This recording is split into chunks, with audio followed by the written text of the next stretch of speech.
Hi guys, good afternoon. So இதேம் serial review பார்த்தலாமா? அதுக்கு முன்னாடி நம்ம சேனலை சப்ஸ்கிரைப் பண்ண மறந்துடாதீங்க. லைக் பண்ணுங்கள், ஷேர் பண்ணுங்கள், கமெண்ட்ஸ் பண்ணுங்கள். அதுக்கு முன்னாடி நான் ரிவ்யூ பண்ணுறதுக்கு முன்னாடி ஒரு சஜஷன் மட்டும் நான் சொல்லிடுறேன். நேற்று நான் லைவ் பேசியிருந்தப்போ ஒருத்தவங்க இந்த கார்த்திகை தீபத்தில் ஆஃபீஸ் ஸ்டாஃபாக நடித்தவங்க நான் சன் டிவியில் பாண்டியன் ஸ்டோர்னு சொல்லி மாற்றி சொல்லிட்டேன் கைஸ். அதுக்கு நான் சாரி கேட்டுக்கிறேன். ஆக்சுவலாக சன் டிவியில் விஜய் டிவியில் போடுறது தான் பாண்டியன் ஸ்டோர்னு நினைக்கிறேன். அந்த லேடி நடிச்சிருந்த சீரியல் பேர் பாண்டவர் இல்லம் அப்படின்னு சொல்லியிருந்தாங்க. ஸோ எனக்கு நான் அதை பாண்டியன் ஸ்டோர்னே நினச்சிட்டேன். அதனால் நான் லைவில் நான் இது பேசும்போது நான் பாண்டியன் ஸ்டோர்னு சொல்லிட்டேன். ஸோ மறுபடியும் நான் சாரி கேட்டுக்கிறேன். ஸோ அவங்க நடித்த சீரியல் பாண்டவர் இல்லம் அப்படின்னு சொல்லி சன் டிவியில் ஒரு சீரியல் போட்டிருந்தாங்க இல்லையா, அதில் நடித்த அந்த ஹீரோயின். சரிங்களா? ஸோ அது மாற்றி சொல்லிட்டேன். அதனால் இது ஸ்டார்டிங்லேயே சொல்லிடணும், இல்லை நம்ம மறந்துடுவோம் அப்படின்னு சொல்லி நான் ஸ்டார்டிங்லேயே சொல்லிட்டேன். ஓகேங்களா? ஸோ இன்றைக்கி இதேம் சீரியல் ரிவ்யூ இப்போ தான் கைஸ் பார்த்து முடித்தேன். என்ன கைஸ், இந்த படம் பார்த்துருக்கீங்களா, தலைநகரம்? அதில் வடிவேல் ரவுடியாகவே இருக்க மாட்டான். ஆனால் ரவுடின்னு சொல்லி வண்டியில் ஏறிட்டு, நானும் ரவுடி தான், நானும் ஜெயிலுக்கு போயிட்டு வரேன், வரேன்னு சொல்லி டாட்டா காமிச்சிட்டு போவான் பார்த்தீங்களா? அந்த மாதிரி இவ என்னமோ பிக்னிக் கூப்பிடுற மாதிரி இந்த பாதி கெக்கலக போட்டு சிரிச்சிட்டு போயிட்டுருக்குறா. எனக்கு ஒன்றுமே புரியல. என்ன அடிப்படையில் இவங்க சீரியல் எடுக்கிறாங்கன்னே தெரியல. ஒன்று ஃபீல் பண்ணணும், இல்லை ஏதாவது ஒரு ஷாக் ஆகணும். ஒன்றுமே கிடையாது. என்ன வெங்காயத்துக்கு இவெல்லாம் நடிக்க வந்திருக்கான்னு எனக்கு ஒன்றுமே தெரியல. இல்லை இவ ஏதாவது ஒரு பிளானை போட்டு வச்சுருக்காளா, இல்லை அந்த பிளானில் நம்ம அந்த கூறுகட்ட பவானி போய் மாட்டிக்கிட்டாளா அப்படிங்கிறது எதுவுமே தெரியல. ரொம்ப சந்தோஷமாக இந்த படத்தில் இப்படி போயிட்டு வரேன் பாய் இப்படி கையசிச்சு சொல்லுவாங்க பார்த்தீங்களா, அந்த மாதிரி கையசிச்சு டாட்டா சொல்லிட்டு போயிட்டு வந்துட்டுருக்குறா ஜீப்லலாம் ஏறிக்கிட்டு. ஐயோ, ஒரு ஃபீலிங்ஸ் இல்லை, ஒரு மண்ணாங்கட்டி இல்லை, ஒரு அழுகை இல்லை. ரொம்ப தெனாவெட்டாக போயிட்டுருக்குறா ஜெயிலுக்கு.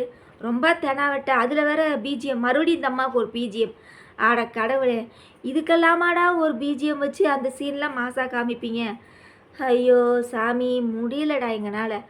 எதுக்குடா பிஜிஎம் வைப்பீங்க? எதுக்குடா பிஜிஎம் இல்லாமல் சீன் போடுவீங்க? ஆனாவுன்னா இந்த அம்மா எந்திரிச்சா உட்காந்தா பிஜிஎம்மு, நடந்தா பிஜிஎம்மு, சேலையை எடுத்து இப்படி வீசினா பிஜிஎம்மு, சூட்கேஸ் எடுத்து வச்சா பிஜிஎம்மு, ஜீப்பில் ஏறினா பிஜிஎம்மு, கையை அசைச்சா பிஜிஎம்மு. என்னது இது? அங்கே ஹீரோவுக்கு ஒரு பிஜிஎம் கிடையாது. அது ஒரு டம்மி பாபாவாட்டம் நடிச்சிட்டு இருக்கிறேன் இந்த சீரியலில், வெங்காயமாட்டம். ஐயோ, இந்த சீரியல் நான் என்ன ரிவ்யூ பண்ணுறதுனே எனக்கு தெரில. எனக்கு அப்படியே கடுப்பாக இருக்குது கைஸ். என்னது அப்போ உண்மையிலே இவ ஏதாவது ஒரு பிளான் போட்டிருப்பாளா, இல்லை என்ன நம்ம யோசிக்கிறதுனே தெரியல. ஒரு ஃபீலிங்ஸே கிடையாது.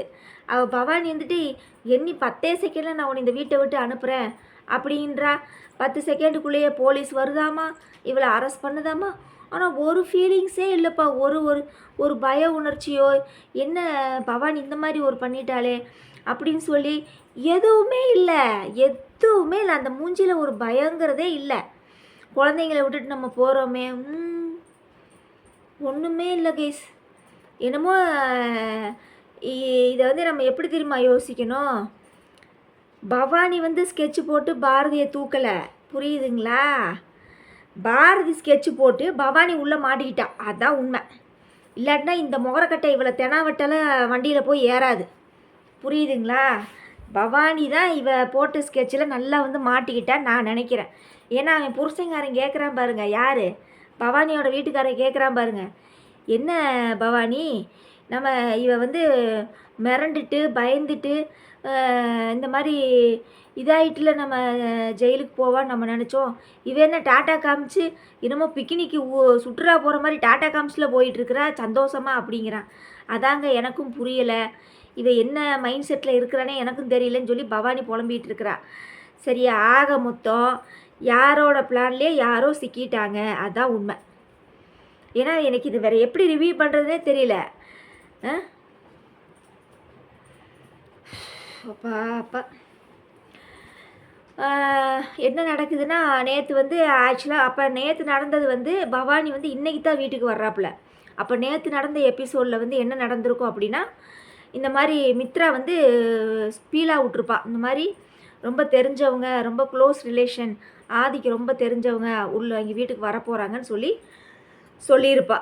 அப்போ நம்ம பாரதி யோசித்திருப்பா யார் வரப்போகிறா அப்படின்னு சொல்லி. சரிங்களா? அப்போ தான் இன்றைக்கி தான் அந்த பவானி வந்து மித்ரா வீட்டுக்குள்ளே என்ட்ரி கொடுக்குறாப்புல. சரிங்களா? உடனே நம்ம ஆதி வந்து பார்த்துட்டு, ஐ சித்தி சித்தப்பா எப்படி இருக்கிறீங்க, நல்லா இருக்கீங்களா அப்படின்னு சொல்லிட்டு சிரிச்செல்லாம் பேசுகிறாப்புல. பரவாயில்ல, சித்தி சித்தப்பாலாம் இவனுக்கு ஞாபகம் இருக்குது கைஸ். அதான் எப்படின்னு தெரியலப்பா, இந்த ஜீ தமிழில் மட்டும் சரிங்களா, அந்த கரெக்டாக அந்த பர்டிகுலராக இவன் வந்து இதயம் சீரியலில் ஜனனி கூட கல்யாணம் நடந்தது, ஜனனியை லவ் பண்ணது, தமிழில் குழந்தைய அவன் பிள்ளைய ஏற்றுக்கிட்டது, இதெல்லாம் இந்த 5 வருஷ நினைவுகளையும் மறந்துடுவாராமா சாரு. கார்த்திகை தீபத்திலேயே பர்டிகுலராக அந்த கார்த்திகை கல்யாணம் பண்ண சீனை மட்டும் இந்த ரேவதி கூமுட்டை மறந்துடுமாமா. என்னம்மா பீலா விட்றாங்கடா. அவங்க அம்மா அப்பா மறக்காதாமா, அவங்க அக்கா தங்கச்சி மறக்காதாமா, அவங்க சித்தப்பா பெரியப்பா மச்சங்காரே பங்காளி யாரும் மறக்க மாட்டாங்களாமா. ஆனால் பர்டிகுலராக இந்த இதயம் சீரியலில் வந்து ஆதிக்கு வந்து இந்த ஜனனியோட சேர்ந்த லைஃப் மட்டும் மறந்துடுவாங்களாமா. அந்த கார்த்திகை தீபத்தில் கார்த்தியோட சேர்ந்ததை மட்டும் மறந்துடுவாங்களாமா. எப்படிப்பா இந்த மாதிரிலாம் நடக்கும்? கேவலம் பிடிச்சது, கேவலத்துலேயே கேவலம். ஸோ அதுக்கப்புறம் வேறு என்ன சொல்கிறதுன்னு எனக்கு தெரியல கைஸ். அப்புறம் போலீஸ்காரன் ஃபோனை போட்டு ஆதிக்கு கூப்பிட்டு சொல்கிறான். என்ன சொல்கிறான் அப்படின்னா, இந்த மாதிரி துரை வந்து நேற்று ஜெயிலேருந்து தப்பிச்சிட்டான்னு சொல்கிறான். ஆனால் பவானி வந்து முந்தா நாள் எபிசோடில் துரையை வந்து பெயிலில் தான் எடுக்கிறான். அவன் வந்து தப்பிச்செல்லாம் போகலை, பெயிலில் தான் எடுக்கிறான் அப்படின்னு சொல்லியிருந்தாங்க. ஐயோ, இனி என்ன இது எதை மீன் பண்ணி நம்ம ரிவ்யூ பண்ணுறதுனே தெரில. தப்பிச்சு வந்துட்டானா, ஜெயிலேருந்து தப்பிச்சு வந்துட்டான்னு அர்த்தம். இது வந்து வெளியில் தானே வந்திருக்கான்னு அப்படி தானே சொல்லணும். தப்பிச்சு வந்துட்டான்னு எதுக்கு சொல்லணும்? ஆதிக்கிட்ட சொல்கிறாப்புல. அதுக்கப்புறம் என்ன நடக்குது, தவளை வந்து ஃபோனை போட்டு இந்த மாதிரி பாரதியை வந்து இது பண்ணிட்டு போயிட்டாங்க அப்படின்னு சொல்லி தவளை வந்து ஆதிக்கு கூப்பிட்டு சொல்கிறாப்புல. உடனே வந்து ஆதி வந்து குழந்தைங்களெல்லாம் கூட்டிகிட்டு ஸ்டேஷனுக்கு வர்றாப்புல. உடனே நம்ம தமிழ் வந்து ஒரு லெட்ரு எழுதி கொடுக்குறாப்புல. உடனே நம்ம ஆதி வந்து சத்தியம் பண்ணி கொடுக்குறாப்புல. இந்த மாதிரி உங்கள் அம்மாவை நான் வந்து இது பண்ணி வெளியே கொண்டு வந்துடுவேன், நீ எதுக்கு கவலைப்படாத அப்படின்னு சொல்கிறாப்புல. அதுக்கப்புறம் வந்து யாருக்கிட்ட கேட்குறான்னு தெரியல. லாஸ்ட் சீனில் ஒரு சீன் வந்துச்சு. என்ன சீன்னா, இந்த பவானிக்கிட்ட வந்து பவானி வந்து பாரதியை வந்து தெரியாத மாதிரியே பேசுவாள். மித்ரா வந்து இன்ட்ரடியூஸ் பண்ணுவா, இவங்க தான் பாரதி, எங்கள் ஆஃபீஸில் அக்கௌண்டண்ட்டாக வேலை பார்க்குறாங்க அப்படின்னோடனே பாரதியை வந்து தெரிஞ்ச மாதிரியாவது காமிச்சிருந்தாங்க கூட ஆதிக்கு சந்தேகம் வந்திருக்காது. சரியா? அந்த இடத்துல கூமுட்டை நம்ம பவானி என்ன செய்வா, சொதப்பிடுவா. அப்படியா, நீங்கள் தான் பாரதியா, என்ன எதுக்காக நீங்கள் இந்த வீட்டில் இருக்கிறீங்க அப்படின்னோடனே இவங்கெல்லாம் ஆதியோட கெஸ்ட்டாக இருக்காங்கன்னு சொல்லி மித்ரா சொன்ன உடனே பாரதியை வந்து அப்பயே தெரியாத மாதிரியே நடந்துக்குவாள். அப்போ ஆதிக்கு டவுட்டு வந்துடும், என்னது இது, அன்றைக்கி கல்யாண ஃபோட்டோவில் சித்தி சித்தப்பா எல்லாருமே தானே இருந்தாங்க பாரதி கழுத்தில் தாலி கட்டும்போது. அப்போ பாரதியை வந்து சித்திக்கு தெரிஞ்சிருக்கணும்ல, ஏன் தெரியாத மாதிரி நடிக்கிறாங்க அப்படின்னு சொல்லி ஆதிக்கு அந்த இடத்துல ஒரு டவுட் வந்துருச்சு. சரியா? இதை வந்து நம்ம அப்புறமான சித்திக்கிட்ட கேட்டுக்கலாம் அப்படின்னு சொல்லி வெயிட் பண்ணிகிட்டு இருப்பாப்புல. அதுக்குள்ளே இந்த மாதிரி சம்பவங்கள்லாம் நடந்த உடனே நேராக போய் அவங்க சித்திக்கிட்டே கேட்பான்னு நான் நினைக்கிறேன்.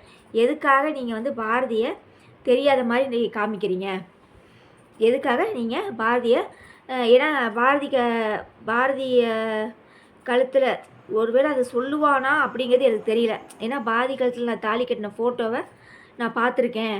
பாரதி என்னோட மனைவி, எதுக்காக நீங்கள் பாரதியை வந்து என் மனைவின்னு நீங்கள் வந்து காமிக்காமல் இருந்தீங்க வெளியில், ஏன் சொல்ல மாட்டேங்கிறீங்க அப்படின்னு சொல்லி கேட்பான்னு நான் நினைக்கிறேன். சரிங்களா? ஸோ அதை யார்கிட்ட கேட்குறான் அப்படிங்கிறது தெரியல. ஒருவேளை அவங்க சித்தப்பாங்கிட்ட கேட்குறானா இல்லை பவானிக்கிட்ட கேட்குறானா, சித்திக்கிட்ட கேட்குறானா அப்படிங்கிறது தெரியல. ஆதி கேட்குறது மட்டும் தான் நம்மளுக்கு காமிச்சாங்க. சரிங்களா? ஒருவேளை இவங்க 2 பேர்த்திட்ட கூட கேட்கலாம்.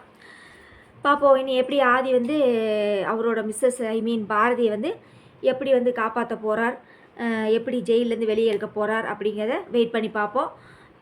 நம்ம துரை வந்து செத்துட்டானா சாகலையா அப்படிங்கிறது தெரியல. சரிங்களா? துரை செத்துட்டானா கதை நல்லா இருக்காது, துரை சாகக்கூடாது.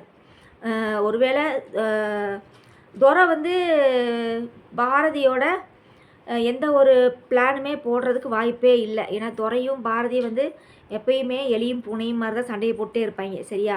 அதனால் இவங்க 2 பேர்த்துக்கு எந்த ஒரு பிளானும் இருக்காது. ஒருவேளை பாரதியோட பிளானில் இவங்க எல்லாம் மாட்டிக்கிட்டாங்களா அப்படிங்கிறத எனக்கு தெரியல. ஒரு டவுட்டாகவே தான் இருக்குது. ஏன்னா இப்படி யாராவது சிரிச்சுக்கிட்டே போவாங்களா கைஸ்? எனக்கு அதுதான் புரியல. ரொம்ப தைரியமாக போலீஸ்காரங்க கூப்பிட்றாங்க, அவள் பாட்டுக்கு போகிறா நடந்துட்டு. தமிழ் ஆதி பயப்படாமல் தைரியமாக இருங்க பாட்டி, குழந்தைங்கள பார்த்துக்கங்க அப்படின்னு சொல்லிட்டு தைரியமாக போகிறாப்புல. ஐயோ ஒன்றுமே புரியல. அந்த பாட்டி புலம்புது, ஐயோ இந்த பாரதி கனவுல கூட யாருக்கு கெடுதல் நினைக்க மாட்டா, இவ்வளோ போய் பிடிச்சிட்டு போகிறீங்களே. அங்கிட்டு தவளை வேறு சப்போர்ட்டு, எங்கள் அண்ணி ரொம்ப நல்லாவாங்க, அவங்கள நீங்கள் இந்த மாதிரிலாம் நீங்கள் பண்ணக்கூடாது அப்படின்னு சொல்லி சர்டிஃபிகேட் கொடுத்துக்கிட்டு இருக்கிறான். சரி ஓகே டன், பார்ப்போம். நீ என்ன இன்றைக்கி என்ன வெள்ளிக்கிழமையா, நீ நாளைக்கு சனிக்கிழமை, நாளைக்கு ஒரு எபிசோடு இருக்குது, பார்க்கலாம். நீ என்ன நடக்க போகுதுன்னு தெரில, வெயிட் பண்ணி பார்ப்போம். ஸோ மற்ற சீரியல் கார்த்திகை தீபம் என்னாச்சு? ஒரு வழியாக கல்யாணத்தை உங்கள் ஹீரோ வந்து நிப்பாட்டிட்டாராட்டிருக்குது.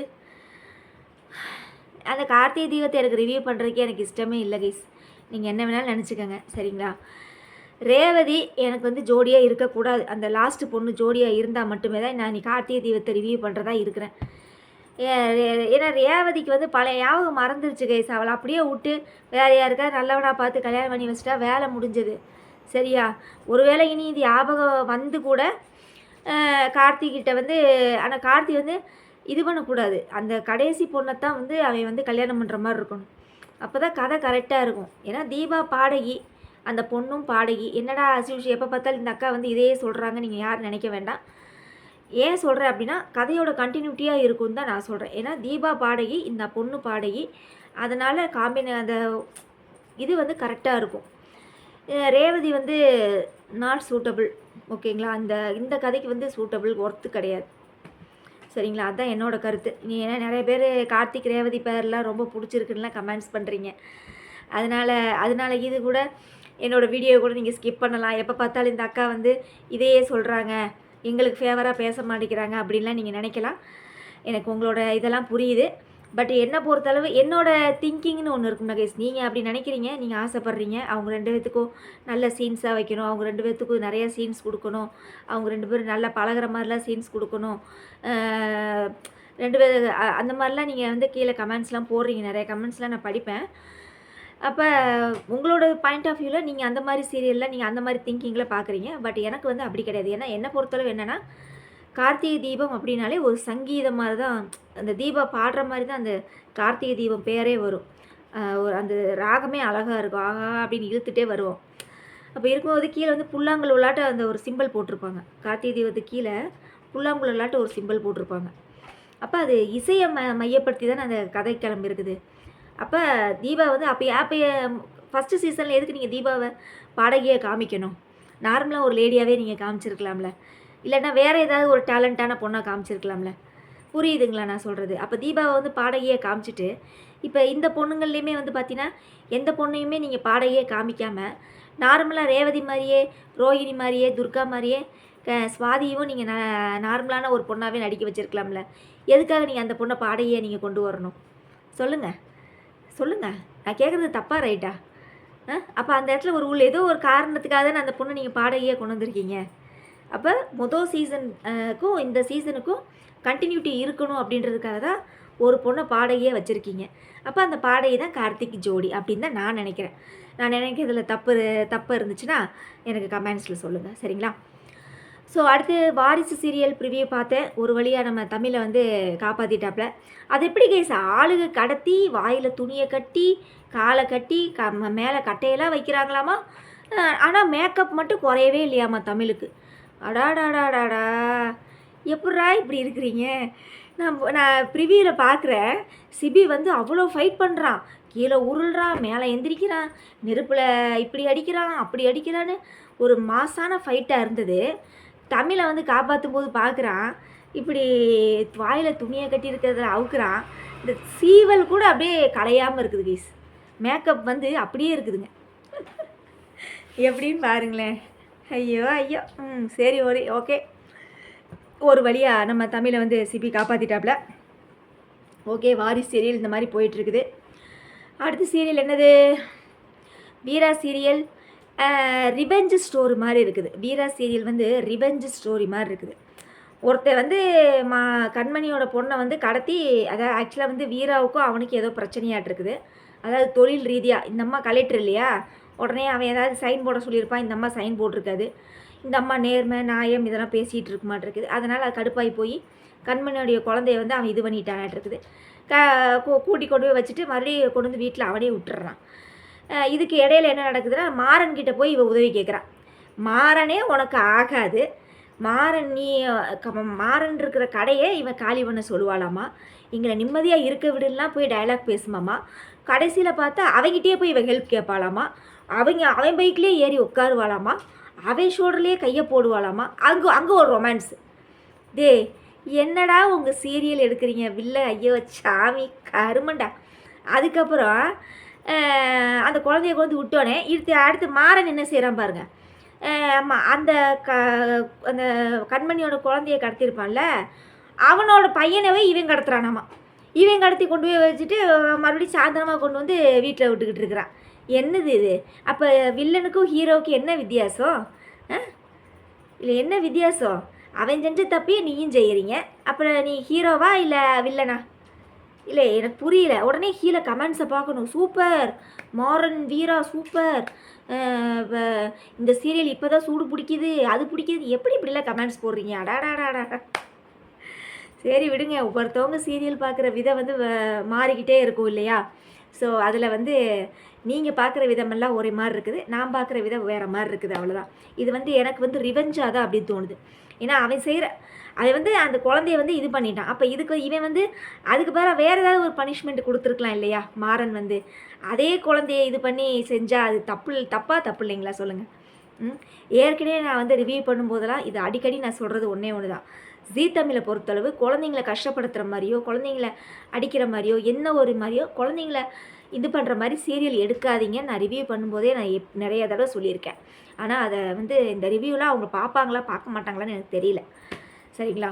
Revenge story, Veera serial is revenge story. Revenge பழிவாங்கிற குணத்தோட ஸ்டோரி நம்ம சொல்லலாம். சரிங்களா? வீரா சீரியலாக நான் என்றைக்குமே புகழ்ந்தே நான் பேச மாட்டேன். தயவுசெய்து அதை மன்னிச்சிருங்க. சரிங்களா? அதுக்கப்புறம் வேறு என்ன? அண்ணாமலை குடும்பம் என்னங்க கூறுகட்டத்தனமாக மறுபடியும் போய் இவன் வந்து சாராகத்தில் போய் தாலியை கட்டிக்கிட்டு இருக்கிறான். ஐயா தாலி கட்டலை, தாலி கட்டுற மாதிரி மாலையெல்லாம் மாற்றிட்டு நிற்கிறாப்புல. அண்ணாமலை அம்மா வந்து ஃபைட் பண்ணிக்கிட்டு இருக்குது. ஐயோ சாமி முடியல. சரியான இத்துப்போன ஹீரோயின். இந்த அண்ணாமலை குடும்பத்தில் ஒரே ஒரு கேரக்டரு நல்லா இருக்குன்னு யாரை சொல்லலாம் தெரியுமா?